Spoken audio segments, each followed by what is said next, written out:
Gembel nekat lamar dokter cantik. Dihina dan ditolak mentah-mentah. 3 minggu kemudian semua syok saat tahu siapa dia sebenarnya.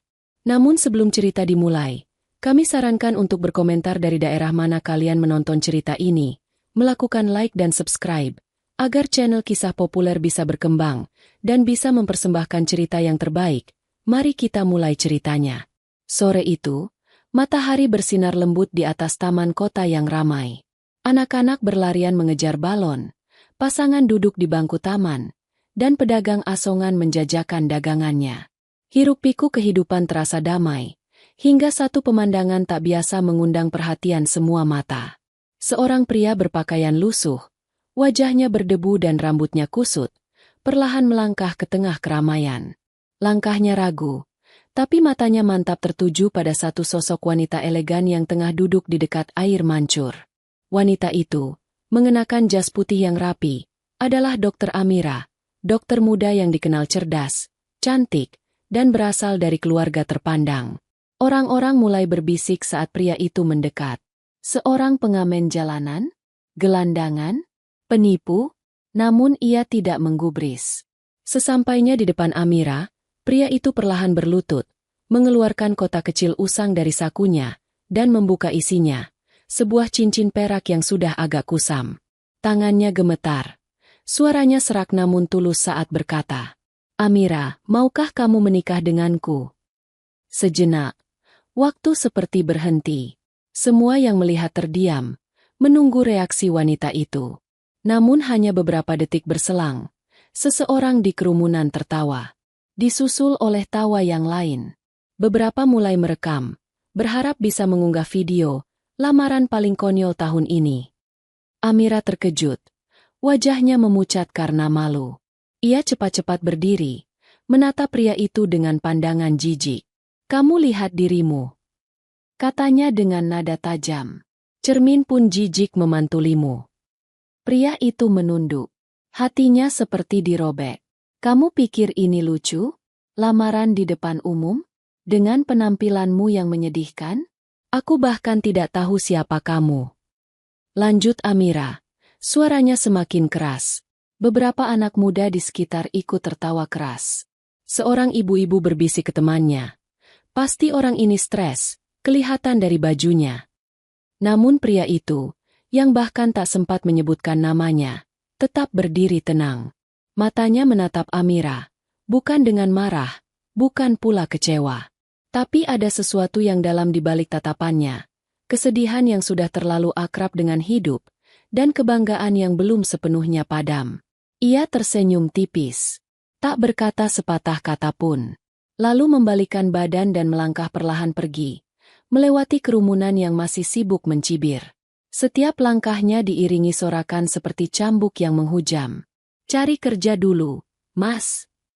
Cermin dulu dong sebelum naksir dokter. Dasar pengemis halu." Langkahnya makin menjauh, tubuhnya tak berbalik, tapi pikirannya penuh dengan kenangan yang berkecamuk, tentang siapa dirinya dulu, tentang seseorang yang pernah dia selamatkan, dan tentang kenapa ia percaya bahwa hari itu adalah saat yang tepat untuk bertemu Amira. Sementara itu, Amira duduk kembali di bangku, mencoba bersikap tenang. Tapi jantungnya berdetak kencang. Bukan karena marah, melainkan karena ada sesuatu yang terasa tidak beres. Ada sesuatu di tatapan pria tadi. Tatapan yang seolah mengenalnya lebih dalam dari siapapun. "Kenapa dia menatapku seperti itu?" gumamnya pelan. Ia menggigit bibirnya sendiri. Tapi egonya terlalu tinggi untuk sekadar merasa bersalah. Beberapa jam kemudian, video lamaran gagal itu sudah tersebar di media sosial.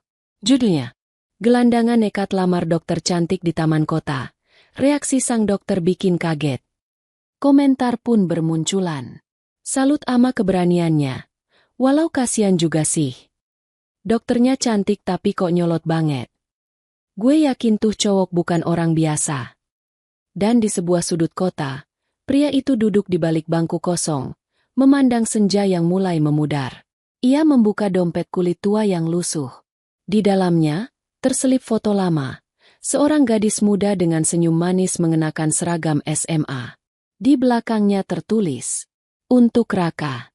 Jangan pernah berubah. Amira.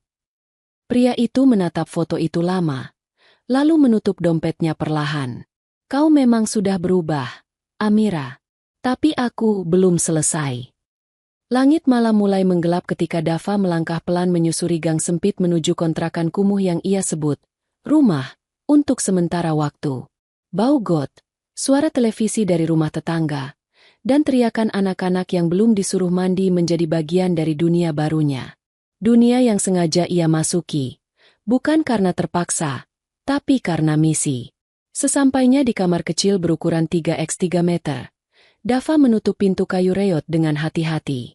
Ia duduk di atas kasur tipis yang diletakkan di lantai tanpa ranjang. Tangannya perlahan membuka tas lusuh berisi pakaian dan beberapa dokumen tersembunyi. Di balik lapisan palsu itu, ia mengeluarkan sebuah ponsel khusus dengan sistem keamanan yang hanya bisa diakses oleh orang tertentu. Layar menyala. Wajahnya yang letih langsung berubah serius. Laporan 03A, target hari ini terpantau di Taman Kota. Penyamaran masih berjalan sesuai rencana. Ia mengetik cepat dalam aplikasi pesan terenkripsi milik Dinas Intelijen Kepolisian. Ya, Dava bukan gembel biasa. Ia adalah anggota Satuan Intelijen Kepolisian yang ditugaskan secara khusus untuk menyusup ke lingkungan masyarakat bawah. Tujuannya, membongkar jaringan perdagangan manusia yang belakangan menyasar para gelandangan, anak jalanan, dan perempuan di daerah kumuh.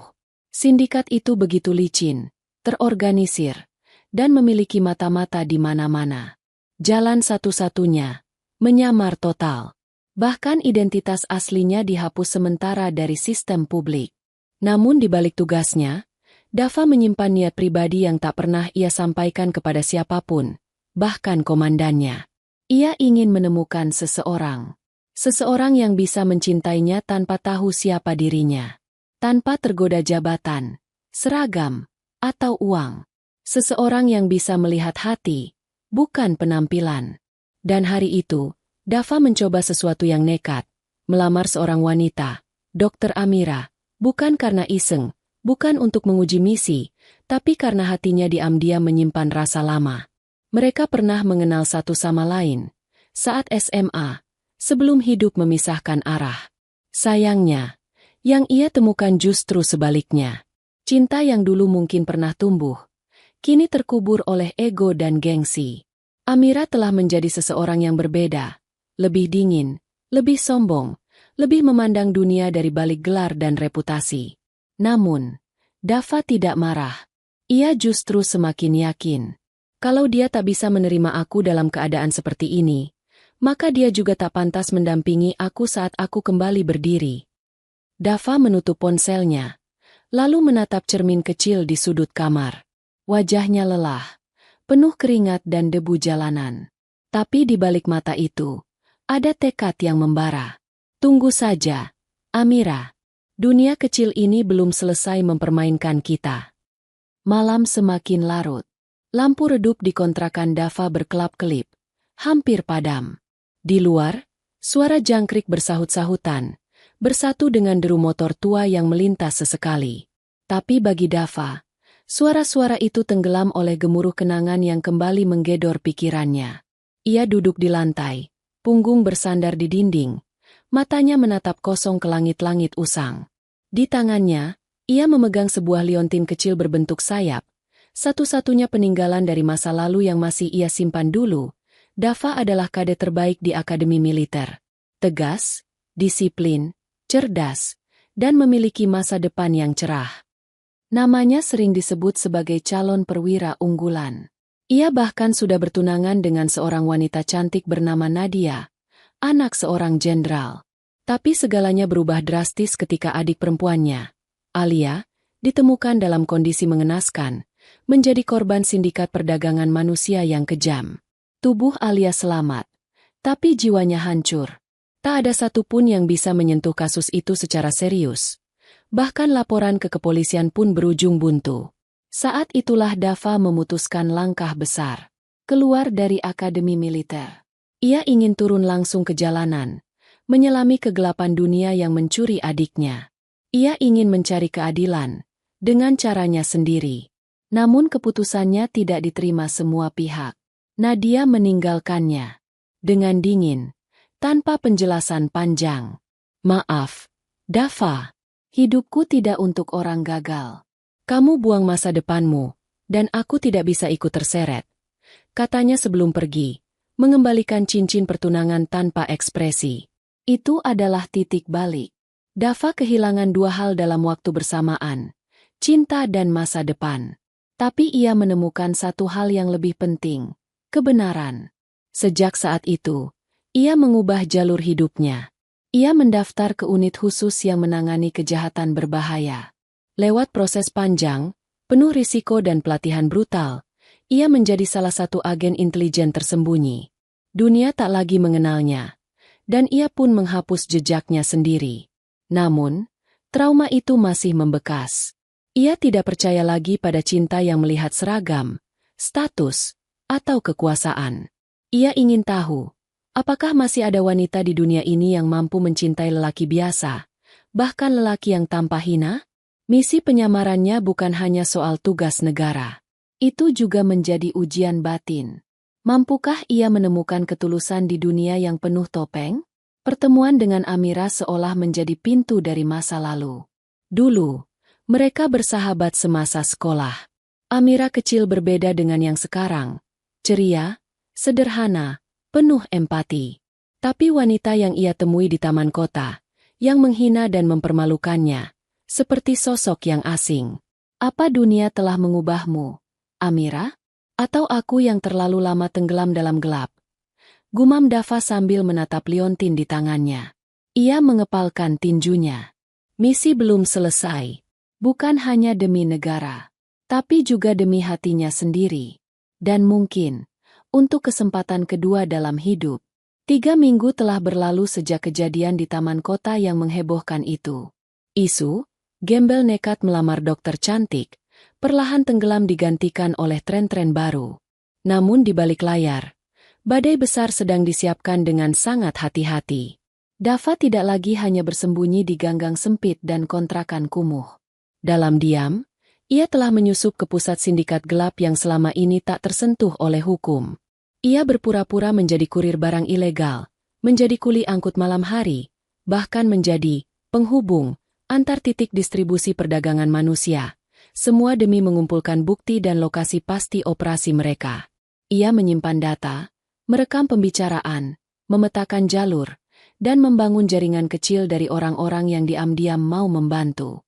Ia tidak tidur dengan tenang. Ia tidak makan dengan nyaman. Tapi hari itu, ia tahu semuanya akan berakhir. Malam itu pukul 2.34. Sebuah gudang tua di pinggiran kota dikepung oleh puluhan aparat berpakaian sipil. Dalam komunikasi radio yang sunyi namun tegas, satu nama disebut berulang-ulang.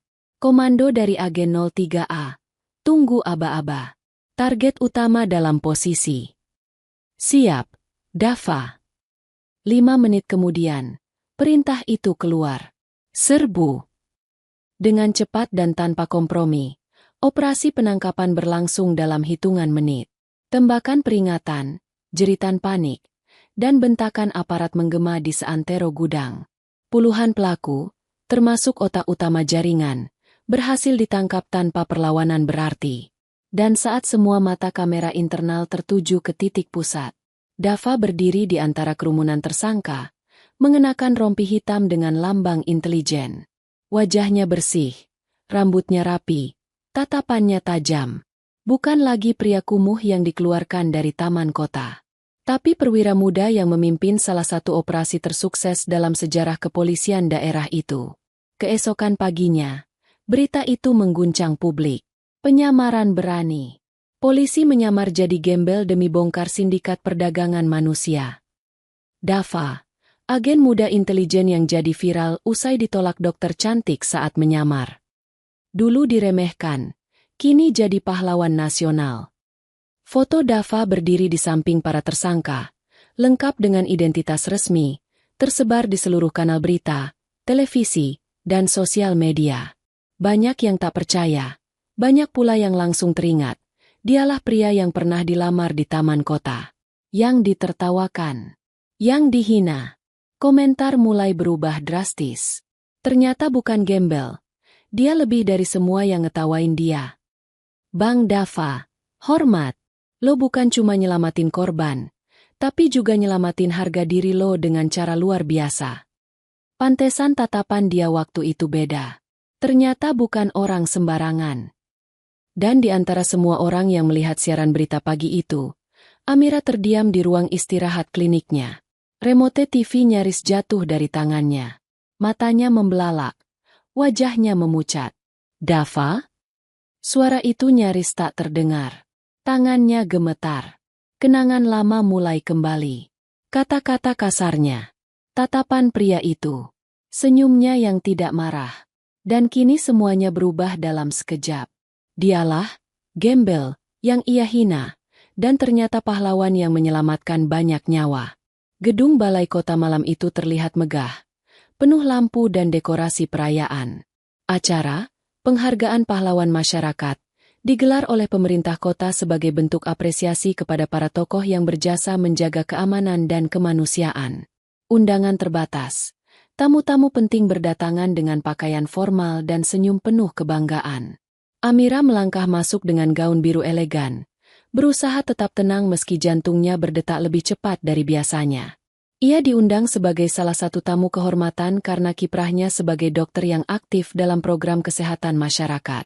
Tapi di sudut hatinya, ia merasa ini bukan sekadar acara biasa. Ada firasat, ada getaran aneh yang ia rasakan sejak menerima undangan itu. Dan firasat itu terbukti benar. Beberapa menit setelah ia duduk, layar besar di panggung menampilkan cuplikan operasi penangkapan besar-besaran 3 minggu lalu. Lalu muncullah nama dan wajah yang sudah tak asing baginya. Penghargaan khusus untuk agen muda intelijen Dava Wiratama. Gemuruh tepuk tangan membahana. Tamu-tamu berdiri. Beberapa orang berdecak kagum. Para wartawan sibuk memotret dari berbagai sudut. Dan di tengah gemerlap lampu, Dava naik ke panggung. Mengenakan seragam resmi lengkap dengan medali kehormatan di dadanya. Ia terlihat gagah, tenang, dan berwibawa. Bukan lagi pria kumuh yang dicemooh, tapi pria yang kini menjadi simbol keberanian dan ketulusan. Amira menahan napas. Matanya membulat. Dia, di sini. Tangannya yang memegang clutch kecil mengepal tanpa sadar. Kerongkongannya tercekat. Semua rasa campur aduk jadi satu. Malu, rindu, kagum, dan penyesalan yang belum sembuh. Acara berlanjut. Dava turun dari panggung, dikerumuni pejabat, tokoh masyarakat, dan wartawan. Semua ingin berjabat tangan dengannya. Ia menerima semuanya dengan senyum tenang sampai akhirnya. Langkahnya membawa dia ke arah tempat Amira berdiri. Mereka hanya berjarak beberapa meter. Mata mereka bertemu. Untuk pertama kalinya setelah kejadian itu, mereka kembali saling menatap. Amira memberanikan diri melangkah pelan. Ia mengatur napas, mencoba menyembunyikan gugup yang tak bisa dikendalikan. Dava, katanya pelan, suaranya nyaris bergetar. Dava berhenti, tatapannya tenang. Ia tersenyum sopan, senyum yang tak menunjukkan amarah, tak pula menunjukkan kehangatan. Hanya, sopan, dingin, dan terjaga. Selamat malam, Dokter Amira. Ucapnya singkat. Amira terpaku. Ia ingin mengatakan banyak hal, ingin minta maaf, ingin menjelaskan, ingin bicara dari hati ke hati. Tapi sebelum kata berikutnya terucap, Dava sudah menunduk sopan, dan berlalu melewatinya begitu saja. Amira hanya berdiri di sana, membeku. Dava telah berubah, bukan hanya dalam penampilan, tapi dalam cara ia memandang dirinya. Ia tidak membalas dengan dendam, tidak membentak, tidak mempermalukan. Justru dengan satu senyum sopan dan langkah tenang, Dava menunjukkan bahwa ia telah naik jauh lebih tinggi dari luka yang dulu ia terima. Dan bagi Amira, itu lebih menyakitkan daripada kata-kata tajam sekalipun. Beberapa hari setelah acara penghargaan, Amira masih belum bisa tenang. Setiap malam, wajah Dava hadir dalam pikirannya, bukan sebagai pria yang ia tolak, tapi sebagai pria yang telah memberinya pelajaran terbesar dalam hidup. Ia sudah mencoba menepis rasa bersalah, mencoba berdalih bahwa ia tidak tahu siapa Dava sebenarnya. Tapi semakin ia menatap cermin, semakin ia sadar. Masalahnya bukan karena ia tidak tahu siapa Dava, tapi karena ia hanya melihat apa yang tampak. Dan itu, kesalahan terbesar yang kini menghantuinya. Pagi itu, Amira berdiri di depan sebuah kantor polisi. Dengan jantung berdebar, ia melangkah masuk dan meminta bertemu Dava Wiratama. Petugas mengenal namanya dan membimbingnya ke ruang tunggu khusus. Beberapa menit kemudian, pintu terbuka. Dava masuk dengan seragam dinas sederhana. Wajahnya tenang seperti biasa, tapi ada ketegasan yang memancar jelas. Amira berdiri gugup. "Dava, terima kasih sudah mau bertemu." Dava hanya mengangguk pelan. Ia duduk, menunggu Amira berbicara lebih dulu. Suasana hening sejenak. Lalu Amira menarik napas dalam dan berkata dengan suara penuh penyesalan. "Aku datang ke sini bukan untuk pembenaran. Aku hanya ingin bilang, aku minta maaf. Aku sadar, aku telah menilai kamu hanya dari tampilan luarmu. Dan itu, bukan hanya salah, tapi menyakitkan." Dava menatapnya diam-diam, tanpa menyela. Air mata mulai menggenang di mata Amira, tapi ia tak ingin menangis. Tidak di hadapan pria yang sudah ia sakiti begitu dalam. "Waktu itu, aku sombong. Aku pikir aku tahu segalanya. Tapi ternyata, aku tidak tahu apa-apa. Kamu pria yang luar biasa, Dava. Dan aku menyesal, karena menyadarinya terlambat." Ia menunduk, menyembunyikan wajahnya yang mulai bergetar. Dava akhirnya bicara. Suaranya tenang, datar. Tapi justru itulah yang membuatnya terasa tajam. "Terima kasih atas kejujuranmu, Amira. Tapi dengarkan aku baik-baik. Aku bukan mencari wanita yang datang setelah tahu siapa aku. Aku mencari yang menerima aku, bahkan saat aku dianggap tak punya apa-apa." Kalimat itu menggema di ruangan yang tiba-tiba terasa sangat sunyi. Amira terdiam. Kata-kata itu menghantam hatinya lebih keras daripada semua hujatan netizen. Karena kali ini, datang langsung dari pria yang paling ingin ia tebus. "Kamu bukan musuhku," lanjut Dava lembut. "Tapi kita sekarang berjalan di jalan yang berbeda. Terlalu banyak luka, terlalu banyak waktu yang terbuang untuk kembali ke titik awal." Amira hanya bisa menatapnya, tak mampu berkata apapun. "Aku harap kamu bahagia, Amira. Dan terima kasih. Karena setidaknya kamu datang hari ini dengan hati yang jujur." Dava lalu berdiri. Ia menatap Amira sejenak, tersenyum tipis, senyum yang menandai akhir, bukan permulaan. Kemudian ia meninggalkan ruangan, membiarkan Amira sendiri dengan semua kata-kata yang tak pernah sempat ia ucapkan selama ini. Beberapa minggu sebelum lamaran di Taman Kota, saat Dava masih menjalani penyamaran penuh sebagai seorang gelandangan, ia pernah jatuh sakit parah karena kelelahan dan cuaca ekstrim. Tubuhnya menggigil, demam tinggi, dan ia pingsan di dekat pasar kecil di pinggiran kota. Tak ada yang peduli, tak ada yang menoleh, kecuali satu orang. Seorang perempuan muda dengan seragam putih sederhana menghampirinya. Ia membawa sepeda tua dan sekotak obat-obatan di keranjangnya. "Pak, Bapak nggak apa-apa?" Suara lembut itu membangunkannya dari antara kabut kesakitan. Perempuan itu tak ragu bersimpuh di tanah, memeriksa suhu tubuh Dava, dan mengoleskan minyak kayu putih di leher dan dadanya. Ia bahkan memanggil warga terdekat untuk membantunya membawa Dava ke klinik desa tempat ia bekerja. Namanya Sari, seorang perawat desa yang dikenal karena kebaikan dan kepeduliannya, meski hidupnya sendiri serba pas-pasan. Tapi Sari tak pernah mengeluh. Ia tersenyum kepada siapapun, bahkan pada orang yang dunia anggap tidak berharga. Selama beberapa hari Dava dirawat di klinik kecil itu, Sari selalu datang setiap pagi dan malam, membawa bubur hangat, mengganti kain kompres, dan mengobrol dengan ringan. Ia tak pernah bertanya siapa Dava sebenarnya, tak pernah memaksa tahu masa lalu. Yang penting sekarang Bapak sehat. Soal siapa Bapak dulu, itu bukan urusan saya.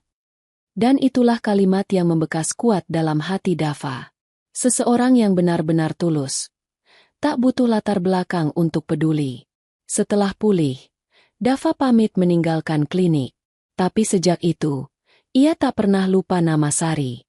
Bahkan saat misinya berjalan makin dalam, dan hatinya sempat goyah karena rasa sakit dari penolakan Amira, bayangan wajah Sari selalu hadir menenangkannya.